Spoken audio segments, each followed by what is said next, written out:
Hello ladies! Date 13 ng aking 50 solo dates. Ang nabunot ko for this date ay beach date. At dahil depressed ako, pupunta tayo sa Dolomite Beach. Charot. Mas kinabahan pa ako dito kaysa nung Bali trip ko kasi gabi na, pero hindi pa rin ako makadecide kung La Union ba o Zambales ang pupuntahan ko. Pero dahil mas mura, pupunta tayo ng Liwliwa, Zambales. Beat check! Ayan si ate girl. Energetic, gumising ng maaga para sa gala. Pero pag trabaho, never mind. Ang social pala ng Victory Liner sa Cubao, no? Parang airport yung design. Dahil PW ticket ang sakin, nasa likod ng driver ang assigned seat ko. Buti na lang, diretsong San Felipe yung nasakyan ko so 4 hours lang ng biyahe ko. 11 a.m. ako nakarating ng hostel which is too early for check-in. So, kumain na muna ako ng brunch.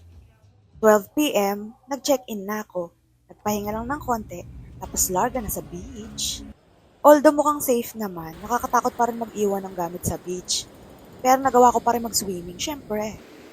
Kaso habang nag-swimming ako, nakatitig pa rin ako dun sa gamit ko. Kumain muna ako ng early dinner after mag-swimming kasi napagod ako kaka-swim. Taray! Around 4:30 p.m., bumalik na ako sa beach para mag-watch ng sunset. Ito na siguro yung favorite solo date ko so far kasi I really love beach. I love the sun. I love the sand.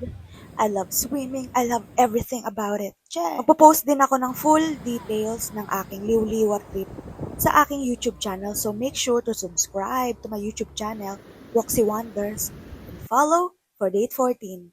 Bye!